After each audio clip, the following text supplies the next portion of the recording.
Something strange is happening. There is a great silence on earth today. A great silence and stillness. The whole earth keeps silence because the King is asleep. The earth trembled and is still because God has fallen asleep in the flesh. And he has raised up all who have slept ever since the world began.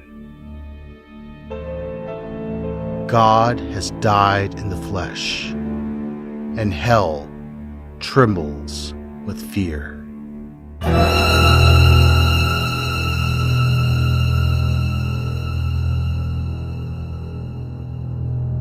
He has gone to search for our first parent, as for a lost sheep, greatly desiring to visit those who live in darkness and in the shadow of death.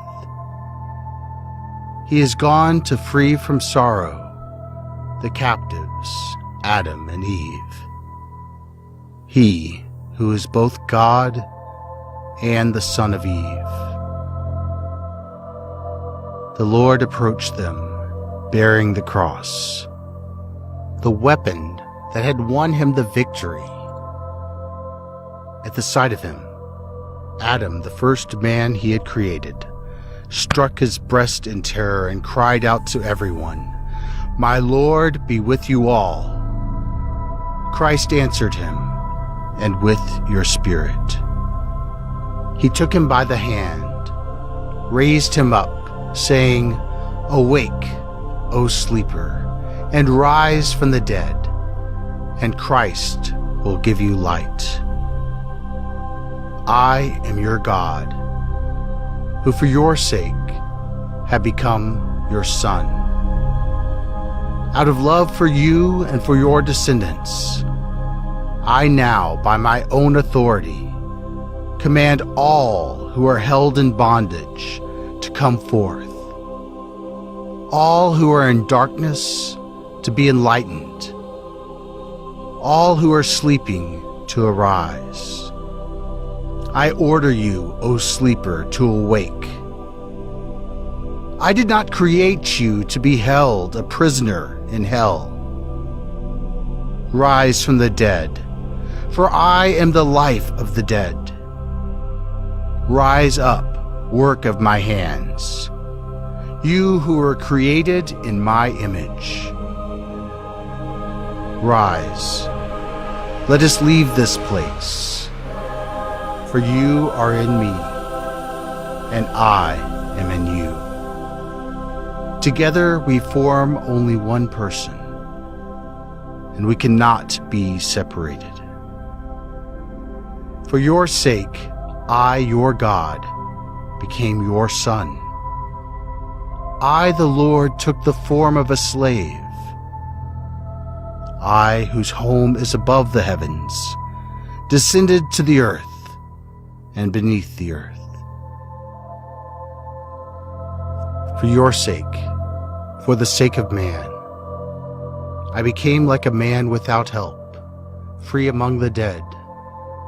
For the sake of you who left a garden, I was betrayed by my friend in a garden, and I was crucified in a garden.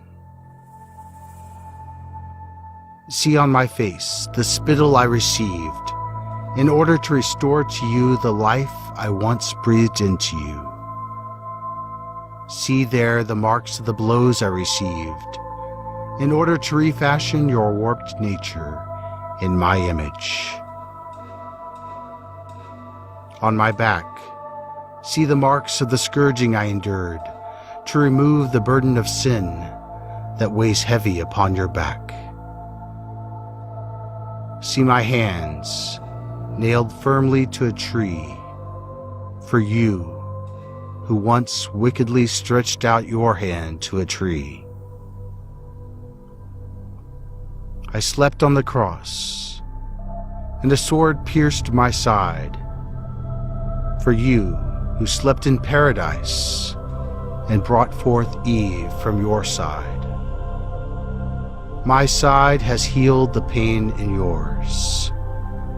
My sleep will rouse you from your sleep in hell. The sword that pierced me has sheathed the sword that was turned against you.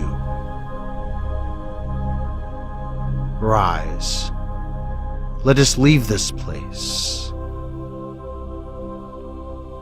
The enemy led you out of the earthly paradise.